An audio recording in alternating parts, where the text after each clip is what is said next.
Laiba Abbasi. Welcome back to another bumper episode of Cricket Show on Desi Sports. आप देख रहे हैं मुझे हमेशा की तरह कराची से स्पोर्ट्स जर्नलिस्ट अली हसन के साथ। अस्सलाम वालेकुम अली, कैसे हैं आप? जी मैं ठीक हूँ। आप सुनाइए, कैसी हैं आप? ठीक है। अल्लाह का शुक्र। आज का शो बहुत इंटरेस्टिंग होने वाला है अली, क्योंकि आज के शो में हमारे साथ दो मोटर क्रॉस रेसर्स मौजूद हैं। एक का नाम है जाम वहीद, दूसरे हैं मोहम्मद आदिल। बहुत मेहरबानी है इनकी, कहते हैं बिजी स्केड्यूल में से हमारे लिए इन्होंने टाइम निकाला and they manage to make their presence precise today on this show. थोड़ा सा अगर लाइट सा इंट्रोडक्शन देती चलूं तो वो कुछ यूं होगा कि जो जाम वहीद हैं, he is the founder of team Karachi. जिनको नहीं पता उनको बताती चलूं कि रेसिंग टर्म्स में team Karachi is basically a group जिसमें जो है इमर्जिंग रेसर्स निकल के आ रहे होते हैं, डिफरेंट रेसर्स, और वो मोटर क्रॉस रैलीज रेसेस में पार्टिसिपेट करते हैं। और अगर करंट उनकी जो अचीवमेंट बताते चलूं, जो रिसेंट अचीवमेंट है जाम वहीद की, तो वो कुछ इस तरह से होगी कि जो tourism development corporation of Punjab है, उन्होंने जाम वहीद को दिया है एक अवार्ड। वो अवार्ड किस चीज के लिए अली? वो अवार्ड इस चीज के लिए कि इन्होंने एक साल में 10 पोडियम्स जो है वो कंडक्ट करवाएं। अब जाहिर सी जबरदस्त। बात है ऑडियंस को इतनी ज्यादा अवेयरनेस नहीं है, तो ये हम इनकी कहानी इन्हीं की जबानी सुनेंगे कि पहले तो अस्सलाम वालेकुम आदिल एंड जाम, कैसे हैं आप? वालेकुम अस्सलाम, बिल्कुल ठीक।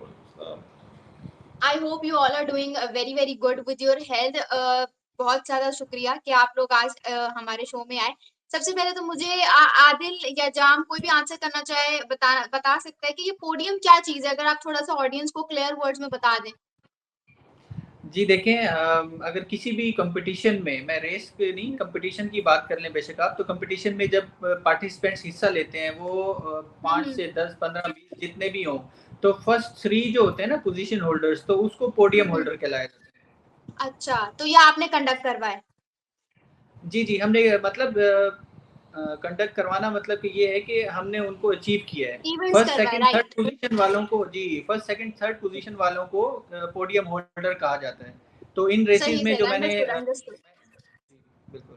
बिल्कुल बिल्कुल, थैंक यू सो मच। अच्छा, आदिल और जाम, जिस तरह से आप लोगों को पता है कि जब भी हम किसी एथलीट को बुलाते हैं, एनी वन, कोई भी पर्सनालिटी है, वो अपनी जिंदगी में अचीवमेंट्स कर रहे होते हैं, उसके पीछे की बैक स्टोरी होती है। कोई ना कोई ऐसा इंसिडेंट हुआ होता है, कोई ना कोई ऐसी रेस देखी होती है जो आपको इंस्पायर करती है कि हाँ यार, मैंने भी इस पर्टिकुलर सेक्टर में करियर परस्यू करना है, मुझे भी इस फील्ड में अपना नाम बनाना है। तो वो कब मोमेंट था जब आप दोनों ने डिसाइड किया कि यार इस बाइक रेसिंग में बाइक रेसर्स बनना है? ऊपर से थोड़ा सा रिस्की भी है ये थोड़ी सी फील्ड, ऑब्वियसली, क्योंकि ड्राइविंग एंड ऑल दैट, तो घर वाले इतनी आसानी से नहीं मान रहे होते इतनी रिस्की जॉब के लिए। तो आप लोगों की क्या स्टोरी, अगर थोड़ा सा बताना चाहें। एक्चुअली मैं professional as a corporate lawyer हूँ, ठीक है, और आदिल भाई जो अच्छा। हैं वो बिजनेसमैन है। तो हम टूरिस्ट भी हैं और काफ़ी हमने टूरिंग एक साथ की है। तो 2 साल पहले एक हब रैली का एडिशन हुआ था, 2-3 साल पहले। तो हम हब अच्छा। रैली सुबह-सुबह देखने चले गए, एज ए स्पेक्टेटर हम देखने चले गए। तो वहाँ हमने देखा कि ओके। बाइक रैली भी हो रही थी, और बाइक्स, ये जो डर्ट बाइक्स हैं, काफ़ी उनका, हमें वैसे टूरिंग बाइक का तो शौक है, तो वहाँ से हमारा जो जर्नी है इस खेल का, शौक का, तो वहाँ से डेवलप हुआ, और उसके बाद हमने बाइक्स परचेज की और फिर हमने भी पार्टिसिपेट करना शुरू कर दिया। Understood understood. तो मतलब वहां से आपको शौक हुआ और फिर आपने करियर परस्यू किया, ठीक है। तो कोई ऐसी फेवरेट रेस अभी तक के अरसे में जो आपको याद रहती हो कि हाँ यार ये वो रेस थी? रेसेस तो बहुत सारी हैं, हर किसी की अपनी मेमोरीज हैं, लेकिन ये है कि कुछ होती हैं जिसमें आपको पोडियम होता है, किसी में इंसिडेंट हो जाता है आपको, तो वो याद रहती हैं। कभी आप कंप्लीट करते हो ट्रैक, कभी नहीं भी करते, कोई रास्ते में कोई अच्छा। प्रॉब्लम आ जाती है, आपकी बाइक बिल्कुल। को कोई malfunction आ जाता है, तो उसकी वजह से आपकी बाइक रुक जाती है रास्ते में, आप वहीं पे स्टॉप कर जाते हो। तो इस तरह तो होती हैं, बहुत रेसेस की हैं अभी 3 साल में। तो झल मक्सी, गवादर रैली, चोलिस्तान रैली, अच्छा। बहुत सारी रेसेस हैं, सरफरंगा है, सरफरंगा। हब है, तो बहुत सारी रेसेस की हैं। एक्चुअली जो टेरेन होता है ना आपकी रेसिस का, और हमारे पाकिस्तान की शेड्यूल रेसिस जो भी हैं 8-10 एक साल में होती हैं, मंथ के गैप से, तो सब ट्रैक्स का अपना ही एक अलग मजा है। सब ट्रैक्स जो है ना अलग अलग डिफरेंट नोयत के अपना अहमियत रखते हैं, क्योंकि आप कोल्ड डेजर्ट, अगर हम सरफरंगा की बात करें तो वो कोल्ड डेजर्ट है, ठीक है, तो वैसा टेरेन बिल्कुल। आपको किसी और जगह पूरे पाकिस्तान में नहीं मिलेगा। अगर आप चोलिस्तान डेजर्ट की बात करें तो चोलिस्तान डेजर्ट एक अपनी नौइयत की अलग अहमियत रखता है। उस तरह की रेत आपको पूरे पाकिस्तान में कहीं नहीं मिलेगी। सेम आप अगर बलोचिस्तान में गवादर की बात करें तो गवादर में रेत और जो पहाड़ आपको मिलते हैं, मिक्स टेरेन मिलता है, वो किसी और जगह पे नहीं मिलता। ठीक है, बिल्कुल बिल्कुल अंडरस्टूड। अली आप कुछ पूछना चाहें यहाँ पे?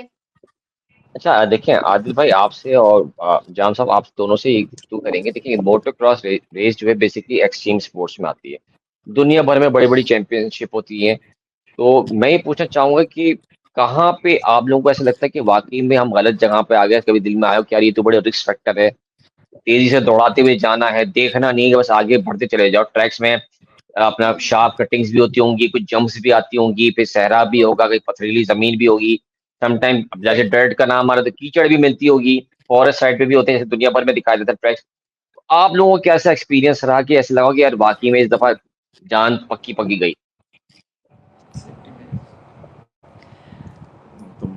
देखें सेफ्टी मेजर्स हर स्पोर्ट्स का एक अहम हिस्सा होता है, राइट? जिस तरह क्रिकेट है, दूसरे स्पोर्ट्स हैं, स्विमिंग हैं, किसी भी जगह के किसी स्पोर्ट का यू नेम इट, तो उसके सेफ्टी मेजर्स हैं। तो अगर ये जो डर्ट बाइक रेसिंग है, हम इसीलिए इसको प्रमोट करते हैं और हमारा स्लोगन भी यही है कि न्यू जनरेशन यूथ जो है ना, वो रोड रेसिंग से हटकर ट्रैक की रेसिंग पर आ जाए, क्योंकि रोड रेसिंग में कोई सेफ्टी नहीं है। क्योंकि रोड रेसिंग में आपके लड़कों ने क्या देखा है आपने कि ना हेलमेट पहना होता है, ना नी पैड्स पहने होते हैं, गियर्स अपने उनके पूरे नहीं होते और ऐसे ही बाइक भगा रहे होते हैं, उड़ा रहे होते हैं। ठीक है, जब आप प्रोफेशनल रेसिंग की बात करते हैं तो हमारे जो SOPs हैं, हमारे जो रूल्स हैं, उसके मुताबिक हमें जब तक हमारी सेफ्टी मेजर पूरे नहीं होंगे, हमें ट्रैक के ऊपर अलाउ ही नहीं है ट्रैक के ऊपर रेस को जाना। ठीक है, तो टेक्निकल कमेटी पहले हमारे चेक करती है तमाम सेफ्टी मेजर्स, उसके बाद वो अलाउ करते हैं कि आप ट्रैक के ऊपर प्रोसीड करें। मैं आपको अगर बताता जाऊं कि हमारे हेलमेट्स, हमारा आर्मर चेस्ट गार्ड्स, हमारे नी पैड्स, हमारे एल्बो गार्ड्स, हमारे ग्लव्स, हमारे शूज़, मेन चीज़ जो हमारे शूज़ होते हैं, तो वो शूज़ ऑल टुगेदर डिफरेंट होते हैं। उनको आप नॉर्मल शूज़ जो होते हैं छोटे, वो नहीं ले सकते, राइट? क्योंकि उसमें एंकल की स्पेसिफिकली प्रोटेक्शन होती है हमारी। तो काफ़ी बार रेसों में गिरे भी हैं अल्हम्दुलिल्लाह, ऐसा कोई बात नहीं है, गिरे भी हैं। तो गिरे हैं तो अल्लाह का शुक्र है, अल्लाह ने बहुत करम किया है कि सेफली ही उठे हैं और इतनी कोई इंजरी नहीं हुई। अगर वो सेफ्टी मेजर्स नहीं होते, हमारे गैजेट्स पूरे नहीं होते, तो खुदा न खास्ता कुछ भी हो सकता था। तो ये मुझे बताइए कि कितना एक्सपेंसिव पड़ जाता है? यानी कि एक तो बाइक की सीसी बताएंगे, किस सीसी बाइक के साथ आप जो पार्टिसिपेट करते हैं, कैटेगरी होती हुई, फिर जो लेदर का जो गेयर पहना जाता है, मैं सुना कि इतना टाइट भी होता है कि इतना स्ट्रॉन्ग के, यानी कि उसका गर्मी में आप चलाएं तो यकीन में बिल्कुल बनता, बिल्कुल एक कहते हैं ना कि बिल्कुल ही आम पर्सन जो आदी नहीं हो तो बिल्कुल ही खत्म हो जाए, डिहाइड्रेट हो गया। यानी सख्त गर्मी में कैसे सेटअप करते होंगे सब आप लोग? जी बिल्कुल, आप ठीक कह रहे हैं कि गर्मी में वो गैजेट्स पहनना बहुत मुश्किल है। इसीलिए आपने नोट किया होगा कि हमारे पाकिस्तान के वेदर के हिसाब से जो हमारी रेसेस होती हैं ना, तो समर में 4 से 5 महीनों का गैप आ जाता है। समर में हमारी रेसेस डिसकंटिन्यू हो जाती हैं। हमारा जो कैलेंडर है, रेसिंग कैलेंडर है, वो starts from end of September till Feb. ठीक है, लेकिन फिर भी आपकी बात बिल्कुल ठीक है कि पसीना आता है, डिहाइड्रेशन होती है, हमारे गैजेट्स होते हैं, गैजेट्स में तो हमारे शूज बेसिकली होते हैं, उसके बाद आर्मर है, मेन चेस्ट प्रोटेक्टर जो है जिसे बोलते हैं, क्योंकि अगर आप अपनी बाइक कभी आप हिट करते हो तब अपनी बाइक से हिट करके आपको अच्छी इंजरी हो सकती है, तो इसीलिए ये चीज़ें सारी बहुत ज़रूरी हैं। प्लस हेलमेट आपका बहुत ज़रूरी है, वाइजर जो आप पहनते हैं हेलमेट के ऊपर, वो बहुत एक इम्पॉर्टेंट रोल है, क्योंकि जब इतनी आप स्पीड में बाइक चलाते हैं तो वो विंड का इतना प्रेशर होता है कि आपकी आंखें डायरेक्ट खोल के देख नहीं सकते आप उसको, क्योंकि वहाँ पे डर्ट है, यहाँ पे मिट्टी होती है, कीचड़ आ सकता है, छोटे पेबल्स आ सकते हैं, कुछ भी हो सकता है उसमें। इसलिए हमें वो चीज़ें उसको देख के हमें ये चीज़ें मैटर करती हैं सारी चीज़ें, क्योंकि उसमें हमारे इक्विपमेंट्स हमें अच्छे चाहिए, हमें नॉर्मल इक्विपमेंट्स नहीं चल सकते जो हमारे रोड पे चलते हैं। तो वो सारी चीज़ें देखते हुए फिर हमें अपनी सेफ्टी मेजर्स पहले होते हैं, फिर जब हमारी स्ट्रेट रेस स्टार्ट होती है उस टाइम पे जो वहाँ पे चेक पॉइंट पे होते हैं, तो वो हमें पहले चेक करते हैं कि आपकी बाइक कैसी है, आपकी बाइक की कंडीशन कैसी है, आपकी गियर्स कैसे हैं, उसके बाद आपको अलाउ होता है कि आप रेस में पार्टिसिपेट करें या उसको स्टार्ट करें। और कोई इट्स क्वाइट एक्सपेंसिव, मतलब मेरे ख्याल में ये नॉर्मल गेम नहीं है। कोई भी मोटर स्पोर्ट्स आप ले लें तो ये सस्ता शौक तो है नहीं, ठीक है। नॉर्मल आप अगर रोड के ऊपर कोई हेलमेट लेते हैं तो आपको 2-4-5 हज़ार रुपए का मिल जाता है, बट हमारे जो हेलमेट्स हैं डॉट अप्रूव्ड हेलमेट्स हैं स्टैंडर्ड्स के मुताबिक, वो कम से कम 50-60 हज़ार रुपए का एक हेलमेट आता है। शूज़ की बात करें तो 1000 दिरहम के तो शूज़ आ जाते हैं। अगर आप चेस्ट प्रोटेक्टर की बात करें तो 1500 की तो दिरहम की हमारे चेस्ट प्रोटेक्टर होते हैं, मतलब कि 4-5 लाख के तो आपके सेफ्टी गियर्स होते हैं। फिर आपकी 15 से 20 लाख रुपए की नॉर्मल कोई बाइक होती हैं। बाइक की जो कैटेगरी आपने पूछी थी, तो हमारे पास 2 कैटेगरीज हैं बाइक की।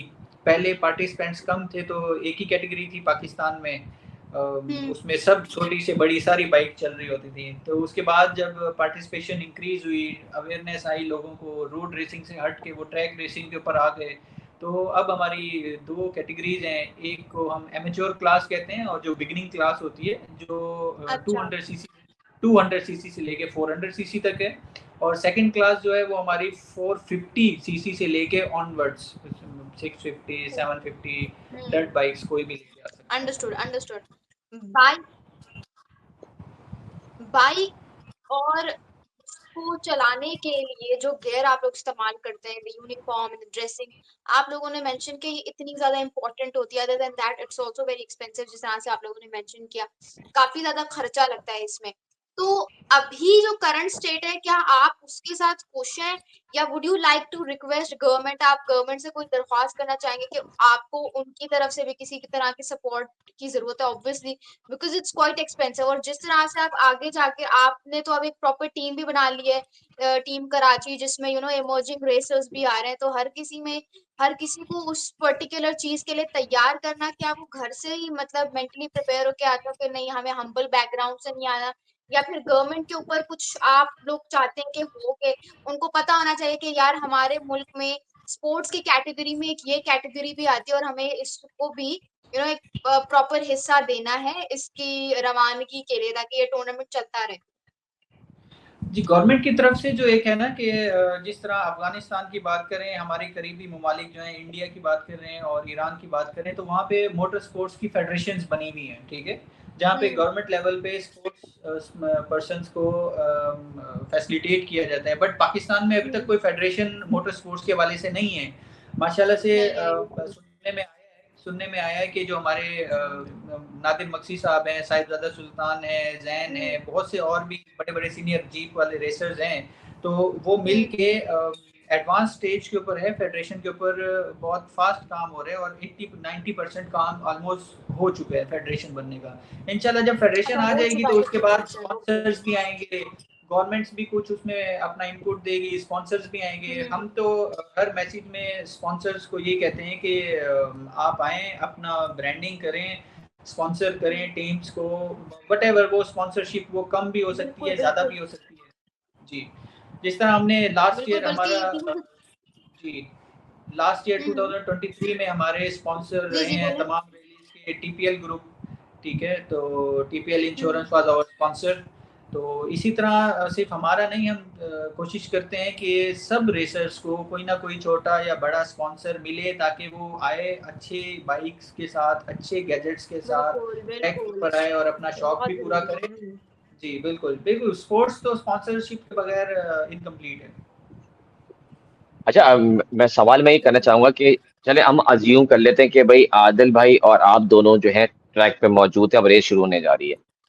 ड्यूरिंग रेस में जब अगर लंबा कोई ट्रैक होता है, चाहे वो 100 किलोमीटर कह लें, 52 किलोमीटर कह लें, जितना भी बड़ी भी होती है, सीधी स्ट्रेट हो, तो रास्ते में किस तरह से अपने आप को हाइड्रेट करते हैं? अब जाहिर सी बात है, इंसान थक भी जाता है कंटिन्यू बैठे बैठे बाइक चलाते हुए, तो कुछ खाने पीने की इजाजत होती है? अगर होती है तो क्या आप खाते हैं, या कहीं बीच में रुका जाता है, या फिर नॉन स्टॉप चलती है बाइक पे सब कुछ हो रहा होता है? नहीं, हमारी नॉन स्टॉप ऐसा कुछ भी नहीं होता, नॉन स्टॉप रेसेस होती हैं हमारी, और इसमें आप अपने आप से लड़ रहे होते हैं और अपना बेस्ट शो कर रहे होते हैं उसमें कि हमने बेस्ट करना है, क्योंकि आपकी हमारी टाइम लैप्स की गेम होती है। हर इंडिविजुअल बाइकर को अलग अलग, जैसे जीप्स में होता है वैसे ही हमें रिलीज किया जाता है वहाँ से ना, को अपना फायरिंग ऑर्डर हमारा इस तरह होता है। तो हम लोग अपना बेस्ट अपने आप से लड़ रहे होते हैं कि हमने अपना बेस्ट शो करना है, ताकि हमें फिनिश करना है अपने बेस्ट टाइम में रेस। तो इसमें कोई हमें अपने हाथ हिला के भी अपना हाथ, कभी कभी कोई ऐसा जगह आ जाती है कि हम अपना एक हाथ छोड़ सकते हैं, वरना एक दोनों हाथ हम अपने हैंडल से नहीं ला सकते, तो हम रास्ते में खाने और पीने का कैसे सोच सकते हैं। हाँ, बट आपका सवाल अच्छा है, मैं उसको थोड़ा और एलेबरेट कर लूँ कि हमारे साथ एक हमारा बैकपैक होता है, हाइड्रेशन बैग होता है, राइट? कि उसमें पानी भी होता है, और मेरी आदत है मैं उसमें एक चॉकलेट वगैरह, कुछ बिस्किट और कैप वगैरह कुछ चीज़ें रख लेता हूँ, खुदा ना खास्ता, क्योंकि चोलिस्तान है, कोई भी ट्रैक है ना वो बहुत सुनसान होता है, वहाँ पे नॉर्मल ट्रैफिक वगैरह तो होती नहीं है, खुदा ना खास्ता आपकी बाइक खराब हो जाए तो आपको रेस्क्यू करने के लिए 2 से 3 घंटे लग जाते हैं। लास्ट एक रैली थी, रुदा रैली, जो लाहौर में हुई थी, वहाँ पे मेरी बाइक वहाँ पे गिर गई थी, मेरा एक्सीडेंट हो गया था एक्चुअली। तो 6 घंटे के बाद मुझे वहाँ से रिकवर किया गया, क्योंकि मेरी बाइक स्टार्ट नहीं हो रही थी उसके बाद, और मैं फिर वहीं करीब में बैठा हुआ था। पानी और थोड़ी सी स्नैक्स जो होती है ना, वो सिर्फ आपको जिंदा रखने के लिए काफी होती हैं, तो उस नियत से हम वो चीजें लेके जाते हैं, इस नियत से नहीं जाते कि रेस के दरमियान में हम पानी पी रहे होंगे। ऐसे। अच्छा, अब थोड़ा सा गोरख की तरफ चलते हैं, जो एक बड़ी मशहूर जगह है दादू डिस्ट्रिक्ट में। तो अब वहाँ पे रेस होने जा रही है, बेस जो हमारे मेरी इत्तलात हैं, यकीनन आप भी पार्टिसिपेंट हैं, उनके होंगे। तो कहा जा रहा है कि बड़ी तादाद पूरा पाकिस्तान उठ के जब उस रेस में आ रहा है, इसमें फीमेल्स भी होंगी। फीमेल का भी सवाल यकीनन लाइबा कर लेंगी कि कितनी फीमेल्स रेस में होती है मोटोक्रॉस में। तो अभी जो है मुझे सिर्फ बताएं कि ये किस तरह का प्लान है जिसको आप लोग एग्जीक्यूट करने जा रहे हैं अब इस मंथ के आखिर में। देखें, गोरख सिंध का मरी कहलाता है, ठीक है, और गोरख ऐसी जगह थी जहाँ पे पहले कोई ऐसा इवेंट, रेसिंग इवेंट नहीं हुआ, राइट? तो STDC ने एक इनिशिएटिव लिया और उन्होंने गोरख के ऊपर हमें बाइक रेसर्स को स्पेशली 50 से 55 किलोमीटर का ट्रैक बना के दिया है, और उन्होंने कहा कि आए अपना यहाँ पे एक्सपीडिशन करें आप, राइट? तो गोरख पे इंशाल्लाह मंथ एंड में आप देखेंगे मीडिया में भी, और कुछ चैनल्स पे लाइव भी जाएगा इंशाल्लाह। हम इस चैनल के थ्रू आपको भी दावत देते हैं, आप भी वहाँ पे आए, कवरेज करें। तो इंशाल्लाह ट्रैक अच्छा है, ट्रैक जो सुनने में आया है, तो पथरीला ट्रैक है, पेबल्स हैं, हिल्स हैं, और कुछ वाटर क्रॉसिंग्स भी हैं, तो it seems tough. Mixed terrain है, mixed terrain, it's not only sand नहीं है वहाँ पर, ठीक है, सैंड नहीं है। तो सिंध और बलोचिस्तान का एरिया है, तो वहाँ पे हार्ड रॉकी पैच ज्यादा होंगे। सही, बिल्कुल। अच्छा अली, क्या होता है कि कार रेसिंग की अगर जब हम बात करते हैं तो थोड़ी सी उसमें बचत फील होती है, बिकॉज ऑब्वियसली कार जो है एक ऐसी चीज है जो बंद होती है आसपास है। बाइक रेसिंग में ऐसा नहीं होता, bike obviously it's all open from चारों साइड से खुली हुई होती है। तो क्या होता है कि ऐसे में चलो, जो ऑलरेडी एक तो होता है शौक, जब उस शौक को एक अचीवमेंट में बदलना होता है ना, वो एक बहुत बड़ा टास्क होता है, उसके लिए बड़ा जिगरा चाहिए होता है। तो इमर्जिंग रेसेस स्पेशली क्या होता है कि जब वो आ रहे होते हैं, मेरा आप दोनों से ये सवाल है कि जब वो आ रहे होते हैं तो क्या आप लोग उनको सिर्फ यही ट्रेन कर रहे होते हैं कि तुमने ऑब्वियसली फिजिकल ट्रेनिंग इन्वॉल्व होती है, या कोई there is also involve kind of mental strategy या मेंटल ट्रेनिंग रूटीन भी होती है कोई, कि नहीं, मतलब क्योंकि ऑब्वियसली दिमाग आपका बहुत बड़ी चीज है, जो दिमाग सोचता है आगे जाके भी वही इम्प्लीमेंट होता है। तो उसके हवाले से अगर थोड़ा सा आप बताना चाहें। उसमें ये है, देखिए कि रेस करना, फिनिश करना, itself a big achievement, okay. ये हम ये नहीं कह सकते कि विनर्स जो 1, 2 एंड 3 जो होते हैं वही विनर्स होते हैं। विनर जिसने रेस ट्रैक को फिनिश किया वो विनर है हमारे लिए, ठीक है। ये तो बात की बात होती है कि कौन किसने ज़्यादा अच्छी परफॉर्मेंस, आउटस्टैंडिंग परफॉर्म किया और वो फर्स्ट, सेकंड और थर्ड पोजीशन पे आया, वो पोडियम होल्डर कहलाता है, उसको अलग से अप्रिसिएशन मिलती है। बट हमारे जो पार्टिसिपेट कर रहा है और फिनिश कर रहा है सेफली, वो विनर है, ओके। अच्छा, जब हम ट्रैक पे होते हैं ना, तो उसमें हमारी फिजिकल हेल्थ, उसमें हमारी मेंटल, और उसमें हमारी मशीन की मेंटेनेंस और मशीन की हेल्थ, ठीक है, वो सब, ये 3 चीज़ें इंपॉर्टेंट होती हैं। अब आपने कहा ना कि उस वक्त आपका मेंटल माइंड क्या कह रहा होता है कि भाई आपने विन करना है, क्या करना है। अगर किसी ऑर्डिनरी लेवल तक आप जा रहे हैं, रेस कर रहे हैं ऑर्डिनरी लेवल तक, मीन्स कि आपकी स्पीड 90 है, 100 है, 110 है, जब आपकी बॉडी को और आपको लगे कि आप अब लिमिट एक्सीड कर रहे हैं, तो वो पॉइंट आता है, वो टाइम होता है जब आप ये एक्शन करेंगे कि आप अपनी लिमिट से भी थोड़ा एक्सीड करके परफॉर्म करेंगे, तब आप 1, 2 और 3 पोजीशंस में आएंगे। अनलेस तो आप वो फिनिश कर लेंगे, सही। उससे कोई वो नहीं है। बियॉन्ड अपनी लिमिटेशन जाएंगे तो ही आप पोडियम पे जाएंगे। सही। ओके ओके, अंडरस्टूड, बिल्कुल सही कहा। अच्छा, हमें जिसे कहते हैं, आदिल ने तो अपनी इंजरी के बारे में बता दिया, आपके साथ कोई ऐसी इंजरी हुई है खास, कोई हवलनाक इंजरी? अल्हम्दुलिल्लाह आदिल के साथ भी कोई इंजरी नहीं हुई इंजरी थी। नहीं हुई थी, अल्हम्दुलिल्लाह इंसिडेंट हुआ था। इंसिडेंट मींस के वो बाइक एक ऐसा पॉइंट आया कि जिस पे एक ड्यून थी, डिच, उसके आगे डिच था बहुत बड़ा, तो बाइक ने जंप लिया और वो डिच में चली गई, तो वहां पे गिर गए। इसी तरह तो 2-3 दफा हमारे साथ भी हुआ है कि कभी बाइक खराब हो जाती है, कभी पर एक दफा मेरे साथ हुआ था, हब में मैं गिरा था और मैं बहुत बड़े खड्डे में जाके गिरा था। शुक्र है सेम वही कि सब चीज़ें, नी पैड्स और शूज़ अच्छे थे, हेलमेट पहना हुआ था, सही तो सही, बस बिल्कुल। उठ के बैठ गए, अल्लाह का करम था।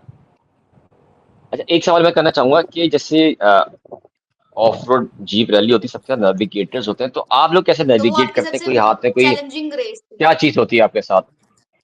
नहीं जी, हमारा नेविगेशन सिस्टम, एक तो ट्रैक की मार्किंग होती है, ठीक है? ट्रैक के ऊपर मार्किंग, वो फ्लैग से हो, वो किसी भी तरह से मार्किंग होती है। एक दिन पहले, हमारा रेस से पहले रैकी का दिन होता है, तो उस दिन जाके हम ट्रैक को देख लेते हैं, ट्रैक को समझ लेते हैं, और जो हमारा जो नेविगेशन होता है ना, वो हमारे माइंड में होता है। और 2 रेसेस ऐसी हैं जिसमें मैंने अपनी पोजीशन लॉस्ट की है due to my own error. वो नेविगेशन की वजह से मैं एक जगह टर्न करना था, वहां टर्न नहीं किया, सीधा निकल गया। तो it's part of game, but उसको काउंटर करने के लिए मार्किंग अच्छी होनी चाहिए मैनेजमेंट की तरफ से। अच्छा, मेरा एक लास्ट सवाल है कि फीमेल्स का क्या मसलन रोल है इस मोटोक्रॉस में? कुछ वीडियोस में यूट्यूब में देखेंगे, चोलिस्तान में और दीगर शहरों में जो रेसेस होती थी उसमें खवातीन भी आती थी, तो क्या ये तादाद बढ़ती चली जा रही है, सिर्फ लिमिटेड है? तादाद पहले तो कुछ भी नहीं था, क्योंकि खवातीन जो हैं वो फिर भी ऑटोक्रॉस रेसिंग में और जीप रेसिंग में हमारी पार्टिसिपेट कर रही हैं। माशाल्लाह कराची से भी काफ़ी लड़कियां हैं, और एक केपी के भी, और इस्लामाबाद से भी 2-3 खवातीन हैं। और यहाँ पे अगर हम देखें तो हमारी मशहूर माम शिराज हैं, दीना पटेल हैं। दीना एग्जैक्टली। पटेल की वालदा जो हैं टुशना पटेल भी थी। कृष्णा पटेल, जी जी बिल्कुल। जी, और गवर्नमेंट की तरफ से स्पॉन्सर्स हो, सपोर्ट हो, तो लड़कियां इसमें और इंक्रीज होंगी। और सेफ्टी सिक्योरिटी का तो माशाल्लाह से कोई इशू नहीं होता, क्योंकि बहुत अच्छा इवेंट होता है ये रेस का, तो उसमें सेफ्टी खवातीन के लिए तो कोई मसला नहीं है। बाइक रेसेस में एक खवातून पहले आई थी लास्ट ईयर, एक फिर उनकी और खातून साथ आ गए, तो अब हम एक्सपेक्ट कर रहे हैं कि 3 से 4 खवातीन हमारे पास होंगी। सही सही। आखिरी सवाल मैं यहाँ पे करना चाहूंगी शो का, ऑब्वियसली, और वो ये है कि आदिल और जाम, आप दोनों से सवाल है कि साइकिलिंग अभी तो अपने जोरों शोर से हो रही है, ऑब्वियसली कर्टेसी और बदौलत आप दोनों के, लेकिन फ्यूचर क्या है इसका? फीमेल पर्सपेक्टिव से भी बताएं, मेंस पर्सपेक्टिव से भी बताएं कि क्या साइकिलिंग का पाकिस्तान में कोई फ्यूचर भी है? जी जी बिल्कुल, पाकिस्तान में बिल्कुल फ्यूचर होगा। जिस दिन गवर्नमेंट इसमें अपना इनिशिएटिव रोल प्ले करेगी, उस टाइम पे इसका बहुत स्कोप है। अब आप देखें, नॉर्मल रोड्स पे लड़कियां बहुत ज़्यादा स्कूटीज चला रही हैं, कुछ मोटरसाइकिल्स भी, दूसरी नॉर्मल मोटरसाइकिल्स भी चला रही हैं, लेकिन ये एक थोड़ा एक्सपेंसिव गेम है। जब तक गवर्नमेंट सपोर्ट नहीं मिलेगी, कोई स्पॉन्सर्स नहीं मिलेंगे, तो कोई यहाँ पे इस ट्रैक पे नहीं आ सकता। तो अगर ये एसोसिएशन बन जाएगी इंशाल्लाह, होपफुली, तो उसके बाद जो है इंशाल्लाह आप देखेंगे इंशाल्लाह। कि नेक्स्ट ईयर अगर बन जाती है, तो आप ओके फ्यूचर में ओके, लड़कियां भी होंगी, इसमें सब होंगे, और नंबर ऑफ पीपल्स बहुत ज्यादा हो जाएंगे। जैसे इंटरनेशनल होता है, सबसे ज्यादा नंबर्स ऑफ पार्टिसिपेंट्स इसी गेम के अंदर हैं, मोटोक्रॉस के अंदर या एंड्योरो राइडिंग के अंदर। चलिए जी, thank you so much once again Ali, और मुझे तो आप दोनों से डिस्कशन करके बहुत मजा आया है और बहुत मजे का एपिसोड था। Thank you so much. This is लामा वासी along with Ali Hasan signing of.